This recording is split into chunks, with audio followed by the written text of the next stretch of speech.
And I think it lends to this conversation that's happened all week long. None of us would sit there and admit that we're huge hockey fans, but we tuned in last night. So much so that we're on the same page that Aaron Torres, you had a clip that you saw.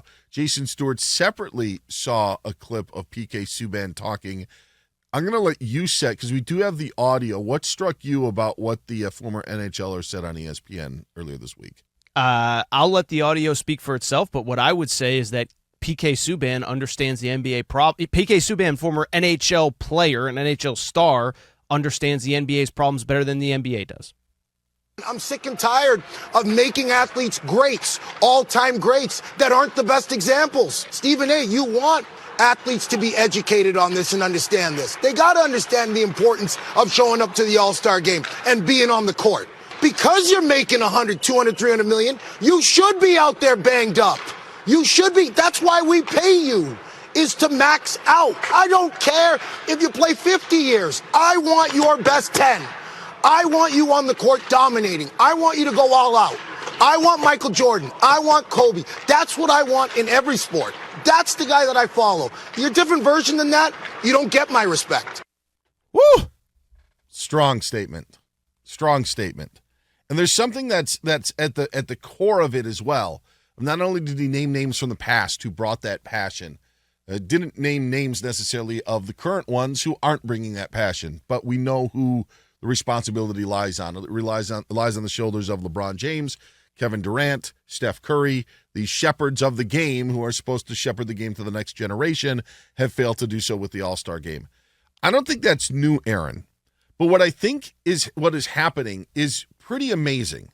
And so when I hear you bring up that point about what PK Subban just said, and I hear Jason do it separately and you guys haven't spoken, you guys are saying the same thing that PK Subban is saying and the same thing that everybody else is saying. This is the problem with the NBA. They're not listening. They're only asking for one thing. Try hard. Try hard and care. That is the only thing that fans are talking about when it comes to the All-Star game, when it comes to the regular season for that matter. That is all that they are asking. And it reminds me of politics a bit. And whatever side you're on, I got to put that caveat out there. One of the things this past year that hurt the left and hurt the Democrats was people were saying the economy sucks, the economy sucks, the economy sucks. And they were trying to tell you, no, it doesn't, no, it doesn't, no, it doesn't. And so nobody was listening. They weren't listening. When I go to a restaurant and I want a filet and they're telling me all the specials, if I want a bone-out filet, guess what? I don't care if the bone-in is more juicy and has more flavor. I asked for the bone-out. I didn't want the ribeye. I didn't want the New York steak. I didn't want the beef Wellington. I just wanted a 8-ounce filet. That's it. That's what I'm asking for. And they're trying to give you all these different things. Guess what? Team Shaq against Team Kenny against Team Charles against Rising Stars. Guess what? East versus West. Guess what? World versus USA. USA versus Russia. How about trying?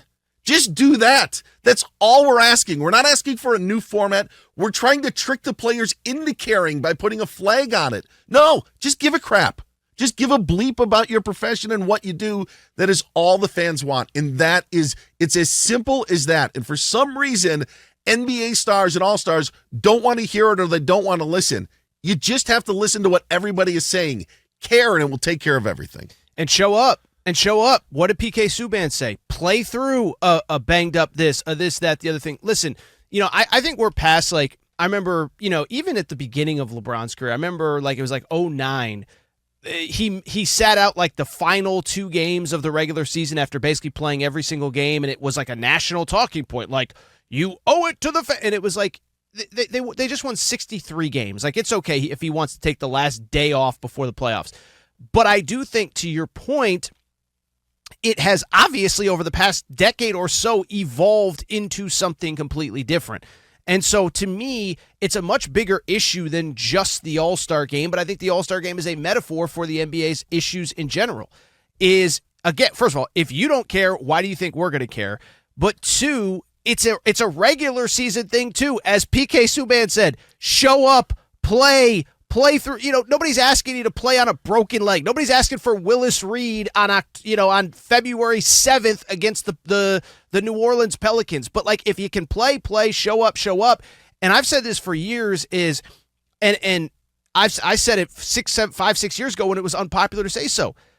The NBA star is not relatable to the average consumer. The average consumer has to show up to work when you're sick, when you're this, when you're that, when you're tired, when your wife's been yelled at you, when your husband's been yelled at you, when your kids are sick.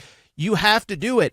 And so we don't want to hear that, oh, it's back-to-back, or oh, it's this, or oh, it's that. It's like 82 nights a year. That's all we're asking, and we're not really even asking for 82. We're just asking to show up and play when you can play and play hard. And so I think the All-Star Game is a metaphor for the NBA in general of it's not just play hard for the All-Star Game. That was what we were talking about this week, but it's a Friday night. It's a national TV game. There's nothing wrong with you. We know you just played last night. Is it too much to ask for you to show up and play again? So I could go on and on. Do you think they're more relatable to football or baseball players or hockey players in this sense? The common consumer? No doubt. Yeah. And I think the other thing, too, is the load management stuff I've never bought. By the way, I've said this on my show a million times. There's no science to back up that load management works. It's load management, remember, started with Greg Popovich. Sorry, were you going to say something? No, I was just going to say, I do think that NBA players are bigger rock stars. Like, they're bigger. Like, we know Josh Allen and Patrick Mahomes. We know those players. We know Aaron Judge and Bryce Harper and Shohei Ohtani. But they're not thought of like as the rock stars as I think that we put with the NBA. Sure, so to that point, I think that I'm agreeing with you in that sense that I think that these stars are the stars. They're more rock stars in that way. I don't know if you are making this analogy or not, but let's use a rock star. Taylor Swift did a nightly worldwide tour where she showed up, and I was too broke to go to any of her concerts, but everybody said she played for 3 straight hours in heels, nonstop, couple costume changes. That's it. Nobody left Taylor Swift's performances like, wow, I didn't get my money's worth. Wow, sure. She only played Fair for point. 25 minutes, and it's like... No intermission, nothing. There you go. I was there, nothing. Did you feel like you did not get your money's worth from Taylor Swift? I would spend $1,000 all over again. Bingo. No questions asked. Now, does the average NBA consumer, I'm not saying the Oklahoma City Thunder, but like... Do you think the average NBA person that wants to take their... And I know it's the cliche, they spend this much on... But this is real money to real people. It's $400 with tickets, parking, food, this, that. And it's like, do most people feel like they're getting their money's worth when they go to an NBA game? And certainly the All-Star game. I mean, so I could go on and on, but... No, that's what we're here for. That's what we do at the Doug Gottlieb Show on Fox Sports Radio. They're just everything. I think a lot of this NBA stuff was magnified. Kevin Durant's been chirping a lot. Yes. To the point you sent a tweet along where he's saying just go watch hockey. If I could spend half a second with this tweet, he basically said, go watch hockey because, what did he say? I got to find this really quick. Because I know he said they don't switch teams. I've got it right here. Okay, please For the read betterment of your mental health and just overall well-being, just don't watch the NBA. Hockey is right there, and they play with that aggression that you may like. They also rarely get traded or go to new teams in free agency, so the loyalty aspect is there. Hope that helps.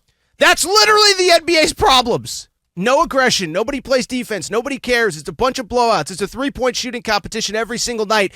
And oh, by the way, I think the trade demands and the sitting out, that has hurt the product too. Go ahead. No, and that's my point. Like that's why like we're telling you. Like, yes. And for some reason they're not listening. In a way, when the NBA went to the Team LeBron versus Team Durant or Team Giannis and they drafted teams, it wasn't because people were sick of East-West. They were trying to trick the players into being motivated by being picked last or not being picked by that person. That's what they're trying to do. And it's like, why do we have to play games and try to do this? Why do we have to try to manufacture something different?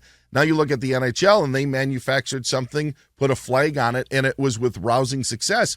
But it isn't a success if the players don't care. And that's what it comes down to. And that's just the message of them telling and screaming and saying of what we want as fans. And they apparently hear us, but they're not listening. Because Kevin Durant can spew all of that stuff and for some reason is just not willing to do it or go that far. And that is a huge, huge problem when you're one of those shepherds of the NBA. But that's what I'm saying, though. It's just a complete lack of self-awareness that The things that you're saying, don't watch that's the things that people want. It is not. And by the way, I was thinking about this too, and I think you think I'm disagreeing with you, but no, I'm agreeing with you. Okay. I'm just mad at the NBA players for just having no self-awareness at all. Like, that's what I'm mad about. But you know what I was just thinking about?